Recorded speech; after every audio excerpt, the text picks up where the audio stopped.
La educación inicial es crucial porque sienta las bases del desarrollo cognitivo de los niños. Durante esta etapa los infantes desarrollan habilidades sociales, cognitivas y emocionales que los marcarán durante el resto de su vida. En la actualidad en Ecuador hay más de 4.300.000 estudiantes. Sin embargo, el acceso a la educación inicial no es igual en todas las provincias. Yo soy Juan Fernando García. Bienvenidos a Hoy Economía. Me acompaña en el estudio la estudiante de Economía Carla Arcos y autora de la tesis La relación entre el rendimiento académico y la asistencia a la educación inicial. Bienvenida, Carlita. Hola, Juanfer. Me acompaña también aquí el experto en Economía de la Educación y coordinador académico de Economía de la UDLA, Julio Galarraga. Bienvenido, Julio. Muy buenos días. Bueno, quiero empezar esta entrevista conversando contigo, Carla, y quiero saber por qué decidiste investigar el tema de la educación inicial. Bueno, en Ecuador la educación inicial no es obligatoria. Sin embargo, muchas de las personas que tienen infantes de 3 a 5 años no saben los beneficios que pueden tener en el corto, en el mediano y en el largo plazo. Y todos los beneficios económicos que les pueden generar a sus hijos en el largo plazo. ¿Cuáles fueron los desafíos más grandes que se encontraron al desarrollar esta investigación? Tomando en cuenta, creo que los datos, porque solo había una base de datos que contaba con esta variable. Ya, ¿y cuál fue los hallazgos más impresionantes que encontraron haciendo esta investigación? Bueno, creo que la relación entre asistir a educación inicial, que existen subniveles de educación inicial en el Ecuador y esta no es obligatoria, entonces tal vez deberían existir cierto tipo de políticas implementadas por el gobierno que pueden ayudar a que los niños tengan acceso y que este acceso a la educación sea de calidad. Julio, en la tesis de Carla pudimos ver la relación que existe entre el acceso a la educación inicial y el desempeño de los alumnos en bachillerato. Pero ¿qué factores son indispensables que estén presentes en la educación inicial para que estos beneficios se vean reflejados en el futuro académico de los niños? Bueno, hay varios factores que se juegan dentro de la educación inicial. Unos de ellos son los factores de salud, ¿sí? Una buena nutrición siempre es un factor que acompaña a la educación. Ahora, factores educativos como tal, la calidad y la calidad de los docentes sobre todo. Docentes especializados que tengan conocimientos sobre cómo enseñar dentro del nivel de educación inicial y un currículo que esté desarrollado y diseñado de una manera en la que pueda darle este soporte a los docentes para que el desarrollo de la educación sea el óptimo. Hay niños que son educados en casa, pero ¿esta educación es igual de beneficiosa que acudir a un centro educativo? Bueno, hay sus diferencias, ¿no es cierto? Si tú te educas en casa, eso tiene un punto positivo que no tiene la educación formal. Y es que la educación en casa generalmente se da por parte de la madre o de un padre, y este vínculo afectivo que tiene el padre o la madre hacia, digamos, el chico de esta edad, siempre da, digamos, como un empujón extra para que la educación sea mucho más fuerte, ¿no? Eso no lo encuentras en la educación formal porque tú tienes a la final un docente, ¿no? Pero en cambio dentro de la educación formal lo que tienes es un poco más de tecnicalidad en cómo se desarrolla el proceso educativo. Entonces los dos tienen sus ventajas y también tienen sus desventajas. Bueno, les comento que nosotros preparamos una investigación sobre el acceso a la educación inicial en Esmeraldas. Entonces creo que es preciso, vamos a revisar el reportaje que tenemos preparado. Dick Vivar es padre de Jacob, un pequeño de 5 años que forma parte de los 4.349 estudiantes de educación inicial en Esmeraldas. Según el padre de familia, la formación inicial es importante porque es el punto de inicio de una nueva etapa que permite el desarrollo intelectual de los niños. Aunque también menciona que el acceso depende de la disponibilidad de los cupos. Sí, es difícil porque como que hay bastantes niños de esa edad y los cupos son bien peleados. Por lo general hay que acercarse al establecimiento para solicitar el cupo con tiempo, con 3 o 4 meses de anticipación. Pero a veces también toca recurrir a la búsqueda de autoridades de mayor renombre para poder conseguir el cupo. Actualmente en Ecuador existen 7.730 escuelas de educación inicial, mientras que en Esmeraldas apenas 256. Dayana García es madre de Isabela Mejía. Según ella, la dificultad en el acceso a la educación inicial en Esmeraldas obliga a algunos padres de familia a tomar la opción de no inscribir a los niños. En realidad hay muchas personas que no colocan a los niños a las escuelas en inicial 1 o 2 o se saltan ese paso, pero me parece que sí es un poco delicado saltarse porque está en juego la educación de los más pequeños del hogar. La educación inicial es determinante en el futuro de los niños, ya que las habilidades que adquieran durante esta etapa se verán reflejadas a lo largo de toda su vida. El ritmo de las conexiones neuronales no se vuelven a desarrollar de la misma forma que en los primeros años de vida. Este cuidado que tiene el infante menor de 5 años es fundamental. Y ese cuidado tanto en los centros de desarrollo infantil como en la familia tiene que tener algunas condiciones mínimas. A raíz de la pandemia, el acceso a la educación inicial en Esmeraldas se vio afectada. En el periodo escolar 2018 a 2019 hubo un total de cerca de 13.000 estudiantes matriculados. Para el periodo 2020-2021, un poco más de 3.000 estudiantes no fueron matriculados. Sin embargo, desde el año lectivo 2021-2022 hasta la actualidad, se ha registrado un incremento de casi 3.000 alumnos. No acceder a la educación inicial o no tener un cuidado adecuado durante la primera infancia trae consigo consecuencias en el desarrollo emocional e intelectual. Para ello, el cerebro humano tiene la capacidad de readaptarse, reaprender y desarrollar nuevas conexiones neuronales en cualquier etapa de la vida. Pero esos primeros años de vida sí son como una semilla fundamental que si no se cuidan bien van a haber muchas más dificultades para lograr desarrollar estos temas emocionales, cognitivos, de razonamiento lógico en la vida adulta. El acceso a la educación inicial en Esmeraldas actualmente se mantiene al alta. Sin embargo, hay factores externos que determinan el acceso, entre ellos la economía familiar, pues para familias con ingresos mayores resulta más sencillo ingresar a esta fase del sistema educativo. La educación de los niños es un tema integral y depende tanto de los padres y el núcleo como de las políticas públicas.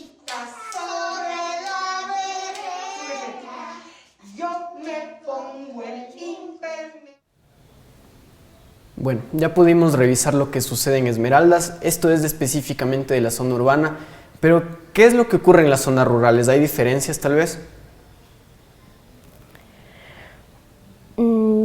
Sí existe diferencia entre las personas que tienen acceso a la economía, a la educación dentro del sistema rural y urbano. Sin embargo, el número general de escuelas en Esmeraldas es de 256 de los 7.000 aproximadamente. Tal vez dentro del reportaje debíamos mencionar que en plena pandemia tal vez las personas no tenían como el nivel económico para poder pagar un centro de educación inicial y por eso las personas dejaron de asistir. Existen algunas diferencias entre el área rural y el área urbana, sobre todo en el servicio de educación público, ¿no? En general, en el área rural existen mayores tasas de pobreza, entonces las personas tratan de buscar el servicio público para poder acceder a educación, ¿no es cierto? Y la oferta es mucho más limitada, también es mucho más complicada, ¿no? Porque los costos que tiene de mantener un centro de educación inicial no son bajos y, digamos, llegar a áreas que son muy remotas, por ejemplo, imagínate un área rural en la Amazonía, en la selva, son muy elevados, ¿no? Para el Estado. Precisamente por este tema que mencionó Carla de la pandemia y por temas ambientales como el fenómeno del Niño o el invierno, la infraestructura en Esmeraldas se ve bastante afectada. Pero ¿de qué forma se puede combatir esta problemática? Bueno, en primer lugar, creo que el gobierno tiene que generar un plan. O sea, si ya estamos avecinando algo que que se viene, que sabemos cómo nos va a afectar. Puede haber muchas inundaciones, por ejemplo, en la costa, que vayan a afectar a las escuelas y a los centros de educación inicial. Bueno, hay que ponerse a pensar en un plan para que el servicio educativo no se pare, pero ese plan, por ejemplo, no debe ser 100% migrar a virtualidad, como nos tocó en la pandemia. ¿Por qué? Porque las familias más pobres no tienen, uno, acceso a la tecnología, porque es muy caro tener una laptop, o capaz tienen quizá un teléfono, ¿no es cierto? Dos, el acceso a internet tampoco es universal en el Ecuador, cuesta. Y además, cuando uno tiene este tipo de problemas, que es lo que pasó en la pandemia, imagínate una familia de 4 o 5 miembros donde hay 3 niños educándose y solo hay un teléfono celular. ¿Quién recibe educación? ¿Cuál de los 3 niños, no es cierto? Entonces hay que pensar en un plan integral que permita que el servicio educativo no se pare, o si se pare por ciertos momentos y se pueda recuperar en otro punto, ¿no? Cambiando un poco de tema, Carla, dentro de tu investigación, una de las aristas más grandes era el tema de las pruebas PISA, que evalúa el rendimiento académico de los estudiantes de bachillerato. En base a lo que pudiste ver en el reportaje, en la situación de Esmeraldas, ¿qué proyección puede tener Ecuador en el futuro, en futuras pruebas PISA? Bueno, las pruebas PISA que se realizaron para Ecuador fueron un plan piloto de 8 países en vías de desarrollo. Entonces, generalmente estas pruebas se toman cada 3 años, sin embargo para Ecuador solo se ha realizado en el año 2018. Es probable que se realice o se incluya a Ecuador en otro plan piloto para que puedan ver un contraste tal vez en el futuro del acceso que ha tenido el Ecuador a la educación y cómo este ha sido medido mediante la calidad educativa, tomando en cuenta matemáticas, lectura y ciencias. Pero en este tema del acceso a la educación, ¿crees que comparado con los años anteriores en los que se realizó esta prueba PISA, el Ecuador ha mejorado su acceso a la educación inicial? Sí, o sea, creo que Ecuador sí tiene un mayor acceso a la educación actualmente. Sin embargo, deberíamos tomar en cuenta la calidad que tiene la educación y la calidad de los insumos que tienen y que tal vez son el pilar fundamental para que los estudiantes puedan tener y desarrollar habilidades, conocimientos y destrezas. Esta es una pregunta para los dos.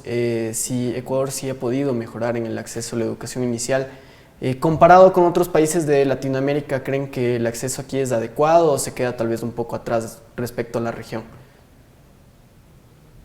En un comparativo realizado para el año que tomamos como muestra, que es el 2018, frente a América Latina, Ecuador generalmente toma el puesto número 9 en un ranking de 10 países de América Latina en el promedio global, matemáticas y ciencias.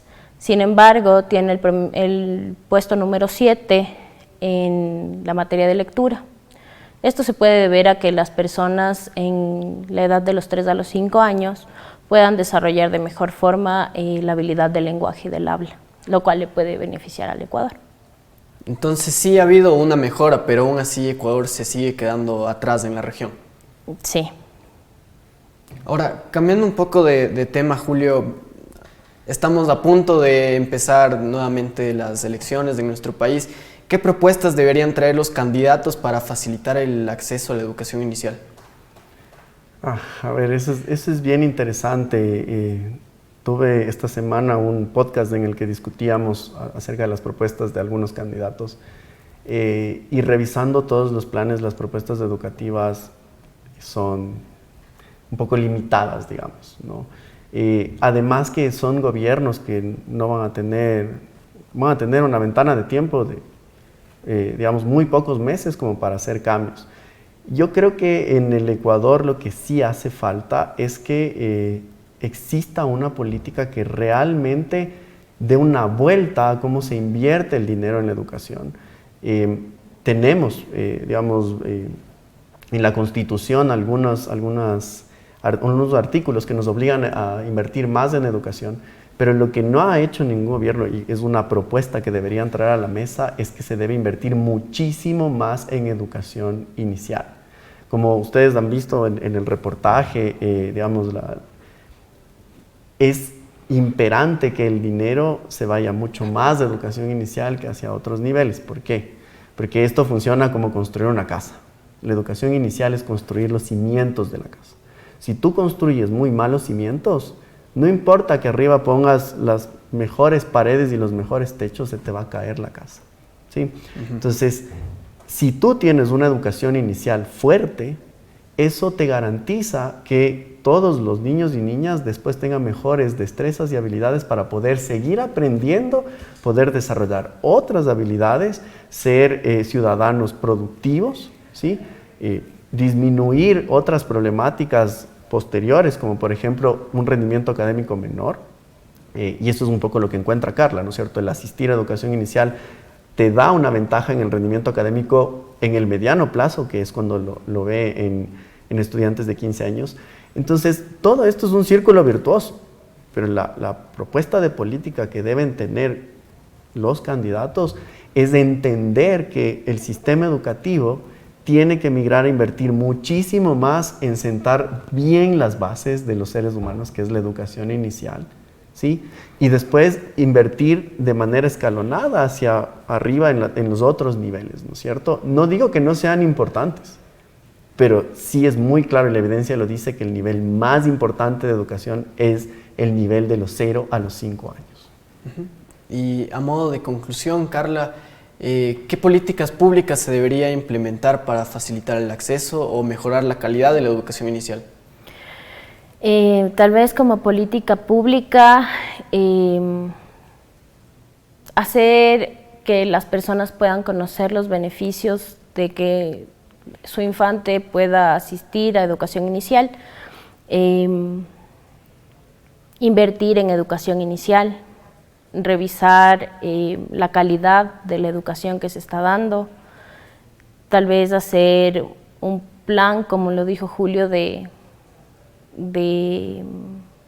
ver los insumos que les brindan a los estudiantes en esa edad, para que ellos puedan desarrollar todo su tipo de habilidades que le van a servir en el futuro.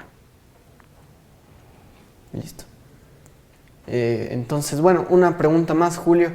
Ya conversamos un poco de las políticas públicas, pero en general para nuestra audiencia, ¿cuál es la importancia más grande de acceder a la educación inicial? Yo creo que ahí hay dos cifras que a mí me encantan, que creo que cambian un poco la mentalidad de las personas, ¿no? La una es que de los 0 a los 2 años se desarrolla el 80% del cerebro, y que de los 0 a los 2 años el nivel de conexiones neuronales que desarrolla el cerebro es 1.000.000 por segundo. Eso no se vuelve a repetir en ningún espacio de la vida. Y eso va bajando la intensidad, pero tiene todavía una intensidad muy fuerte de los 3 a los 5 años. Estamos hablando de que la educación inicial es como este motorcito, ¿sí?, que te da las bases para lo que tú hagas el resto de tu vida. Entonces, ahí, si tú, por ejemplo, no desarrollaste bien algún tipo de habilidad cognitiva dentro de tu periodo inicial de vida, después, ¿cuáles son los problemas? Te va a costar aprender a sumar, te va a costar aprender a leer, ¿no es cierto? Y la educación que viene posterior se te va a empezar a volver en un disgusto, en un costo. Y cada vez te va a costar más. Entonces hay una probabilidad muy alta de que tú abandones la educación, de que no completes todo un ciclo, ¿no es cierto? Hasta bachillerato, hasta la universidad, etc.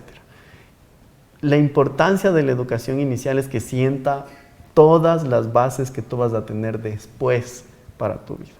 Y está comprobado en toda la evidencia que he encontrado en todo el mundo, inclusive en el Ecuador, que la educación inicial disminuye el embarazo adolescente, te da una mayor probabilidad de entrar a un trabajo, te da mayores ingresos, te da mayores habilidades sociales, ¿sí? Te da un montón de cosas que son muy positivas para la vida de los seres humanos. Y claro, las personas lo que vemos es que no necesariamente se elige enviar a los niños a educación inicial, porque esto es una decisión, no es obligatorio, ¿no es cierto?, como decía Carla, ¿no? Eso es algo importante, y creo que las personas deberíamos tender más a buscar enviar a los niños a educación inicial. Y yo creo que para cerrar, un tema de políticas que es muy importante de considerar es que la educación inicial también debería tener estilos de políticas que son focalizados, ¿sí? Si vemos que las personas con mayores ingresos tienen acceso, ¿sí?, debemos diseñar programas que sean focalizados quizás hacia personas que tienen menos ingresos, y eso te dice la evidencia. En Ecuador existió un programa de educación inicial focalizado donde había visitas de profesores hacia los hogares, que imagínate costaba solo $5 millones al año y que en la pandemia se cortó. Yo creo que esa es una prioridad de la sociedad, que se cortó. Si tú recortas el gasto de publicidad que tiene el gobierno, que es mucho más de $5 millones, puedes invertir ese dinero. ¿Sabes cuántos niños se beneficiaban? 130,000 niños en el país. 130,000 niños de escasos recursos que tenían una oportunidad única de poder desarrollarse mucho mejor. Sufrieron un recorte. ¿Por qué? Porque las políticas públicas no se diseñan con base en lo que es necesario. ¿Sí? Eso como para cerrar. Muy bien. Como pudimos escuchar, la educación inicial es fundamental, ya que sienta las bases en el desarrollo no solo a nivel académico, sino a lo largo de toda la vida. Desarrolla las habilidades y potencia toda la capacidad intelectual de los niños. Muchas gracias por acompañarnos, Carla, Julio, les agradezco. Esto fue Hoy Economía.